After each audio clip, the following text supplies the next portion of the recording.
Hello. Lee Richey keeping you company, and I am happy to have with us today somebody that's going to give you an idea of maybe what to do this weekend and next weekend and the weekend after. She's written a book called 100 Things to Do in Rochester Before You Die, and we're talking about Rochester, New York, by the way. Robin Flanigan is with us. Hello, Robin. Hi. Thanks so much for having me. Well, thank you for joining us, and it's going to be fun to talk to you because I was just telling you we live just outside of the city, and we're always going into town to find different things to do, maybe some of those off the beaten path kind of things, and of course the obvious ones as well. And we're down here in Hornell right now on the radio, so it's close enough for people to take a drive up to the big city and check it out. So. Before we get into the book, tell me a little bit about yourself. So I have been living in Rochester since 1999, so more Hmm. than half my life now. I am a freelance journalist and have been since my early 20s. And I actually moved to Rochester to work for the Democrat and Chronicle. I left there in 2005 when my daughter was born and became a freelance journalist. And that's what I still do. And I have written 4 books so far. This is one of them. And I am working on my next one. How recent was this book? Did it just come out? This book came out 2 years ago. Okay. But Mhm. the things to do never change. Well, Right. sometimes they go away, but then it's an abandoned place, which is a whole nother book. Right, exactly. More What, fun. what made you decide to write this book, 100 Things to Do in Rochester Before You Die? And there's a little bucket on the cover too, like bucket list things. Exactly. Well, there are more than 175 titles like this around the country. So Buffalo has one, Syracuse has one. And as far as how I got affiliated with it was just dumb luck. The publisher happened to call Visit Rochester and asked for a list of names. And I guess I always joke that I'm easily cyber stalkable. And so I guess they did some research on me and they called and asked me to do it. And by the time I got that phone call, all I had to do was say yes, which was amazing. Now, what do you do for research for a project like this? Do you go and actually visit each place? That was a production. So at first, I had just a notebook that I carried around with me, and every time ideas hit about what I thought was interesting, I would Hmm. write it down. And then after a while, I got nervous because I thought, how am I going to defend these decisions? I kept visualizing people coming up to me saying, well, why didn't you include this? And why don't you have that? And Yeah.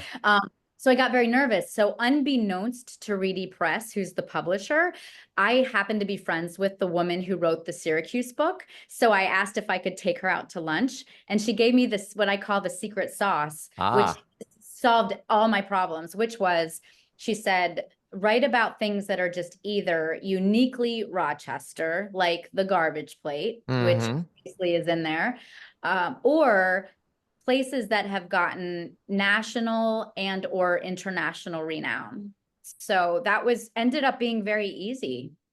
And you came up with 100 of these things. There are actually more than 160 things mentioned in the Wow. book because there are sidebars and little tip boxes and that sort of thing. I always look at Rochester a lot like New York City. I mean, there's Manhattan, there's Brooklyn, Queens, the Bronx. I mean, in Rochester, you've got the city, and then you've got Henrietta and Parenton and Pittsford. Did you keep it right to the city or the outlying areas as well? I did do a lot in the city, but also the Monroe County mostly, although Mm-hmm. there is a section in the book that says worth the drive. So things like Hurd Orchards or Letchworth State Park being the Oh, Grand Canyon sure. of the East, I had to put that in there. And Genesee Country Village Museum. And there are a few that I thought were worth the drive since we were close enough. We're talking to Robin Flanigan. She has a book, 100 Things to Do in Rochester Before You Die. And I should mention she's going to be in town this weekend doing some signings and different things. Now, on Sunday, you're going to be at the Birdhouse, which I love on Monroe Avenue. We go there all the Right? time. A great place. You're going to be there from 1 to 3, and it's free and open to the public. You'll have copies of the book, I'm assuming, for sale and Yes. chit-chatting with folks. But you just told me on Saturday you're going to be in Irondequoit. Yes, just a quick side note on the birdhouse. They're in the book. And one of the things that I thought was amazing was that they sell 10,000 pounds of its own house blend seeds per week, No way. right? That's crazy. I know. There are those little tidbits throughout the book. I was Um, going to ask you, why the birdhouse? What's the association? But you just answered that question. Yep, yep. And on Saturday, to answer that other question, I'll Hmm. be at the Irondequoit Public Library. Myself and 40 other authors will be there from 1 to 4, selling our books. That's Good for the fantastic. holidays. Yeah, Mike, great gifts for the holidays. Gifts for yourself, for me. Mhm. Um, we're going to try to make it out and see you on Sunday. So let's dig into the book a little bit. Why don't you give me just some of the big ones, the ones that maybe everybody's familiar with? Okay, because I did try to do both obvious things and obscure things. So the Sure. obvious things would be, as I said already, the garbage plate is one. The Now, the international, oh, garbage plate, to stop you there, I have yeah. talked to so many people from outside of the area that have gone through, and always the garbage plate comes up in conversation. I've heard Jim Gaffigan talk about it on national TV. What's the deal with the garbage plate? Why do you think it's so unique? It's a good question, and I'm flipping real quick to it because I think I some interesting tidbits too with that is it's 1,700 calories. I It didn't weighs need to hear nearly that. it weighs nearly 3 pounds. It was once named the fattiest food in New York State by health.com. But I just think it's like this cheap, greasy mix of so many things. Yeah. Some famous people, when they come, like Kevin Hart said the dish gave him spider powers, Oh, whatever that means. It's I can pretty fun. imagine. I can imagine. And I, Yeah. I think I think we can all agree on Nick Tahou's is the originator. Yes. But Mhm. everybody's got one now. Little And that's why there are 160 things mentioned because on the facing page, I do give other versions around town, places that okay. you can go for other versions. Very Mhm. cool. All right, carry on. What else we got for the obvious things? Okay, so the International Jazz Festival would be Yeah. another one. Climbing to the top of Charlotte Lighthouse was fun. There's a lot to do. And then things that people have never heard of. So for example, at RIT, there's the Cary Graphic Arts Collection, and it's this old historical collection of the history of graphic communication arts. And the oldest artifact that you can see is a clay tablet. I think if I get this year right, it's 2100 BCE. My gosh. Yeah, things that you just wouldn't know.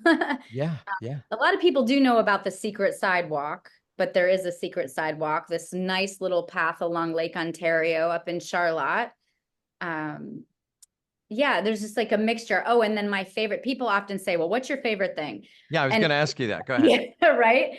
And I don't know if I have a favorite, but one of the top that I always talk about is Compline, downtown at Christ Church between October and the spring sometime. Hmm.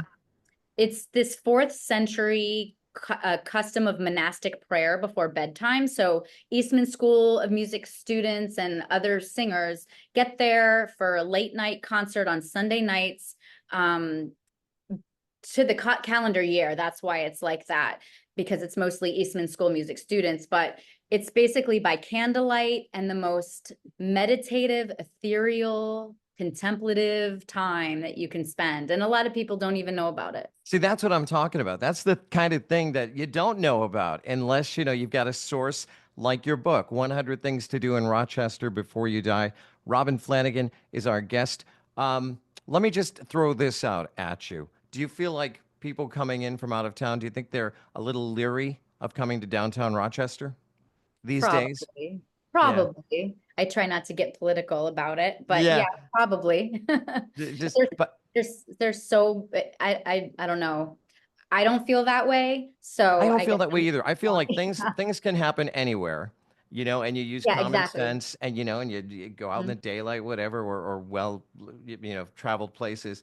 But Yeah. there's so many things to do. We took our granddaughter to the planetarium last weekend. They had a nice holiday laser show going on, and Yeah. just love the area. Love the area. Me too. It's my favorite. I've lived in many states, and this is by far my most favorite place to live.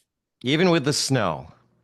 Yes, and actually in my intro, I say that the lesson I learned my first winter here was that there's no bad weather, only inappropriate clothing.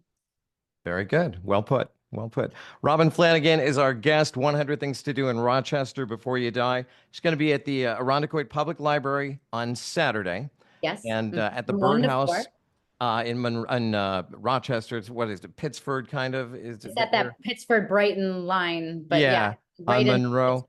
Pittsford. Hmm. It's free and open to the public. Folks can meet you and get a copy of your book. People outside of the area or that can't make it, how can they get a copy? Is it in most bookstores? It is in most bookstores, and you can also go to the Reedy Press website if you want. Um, and you can also, I'm on Instagram at 100 Things in Rochester. And that's also where you on 100thingsinrochester.com is where you can track. I do a lot of events and presentations at libraries and for organizations and that sort of thing. So you can find me there. That's great. I interviewed Weird Al once, and he said, one of the things about being me is that people are always coming up to me suggesting songs for him to parody. So I've got to believe people are always coming up to you and saying, "Do you know about this place or that place?" I was fully expecting that, and that just hasn't happened. You must have covered it pretty good. I don't know, but I was expect that was my fear I was talking about earlier, but luckily that hasn't happened. All right, I'm going to hit you with one. Okay. How about the Mushroom House? Yeah, so the Mushroom House is great. It's great. Now let me tell you my parameters. Oh, okay. So the book was divided into 5 sections, which means like shopping and fashion, culture and history, food and Hmm. drink, music and entertainment, sports and recreation. That means all of a sudden you have 20 in each, Oh, wow. right? Yeah, yeah. So it really was competitive. It really was competitive to get that in. So while it's kind of like being a writer anyway, there's this phrase called kill your darlings. You can Uh-huh. amazing things, but if they don't fit, you have to let them go. And so that happened as well, over Yeah, time. sure. Just Well, think- And I love the Mushroom House. there you go. I think you might want to start on 100 more things to do in Right. Rochester. Robin Flanagan, thank you so much, and good luck with everything. And I hope you have a big turnout this weekend. And Thank you. we'll try to get out there on Sunday, and maybe we'll buy a birdhouse while we're there. Who Yeah, knows? right. Um, I'd love to see you. oh, thank you. Take the rest of the day off. That was fun.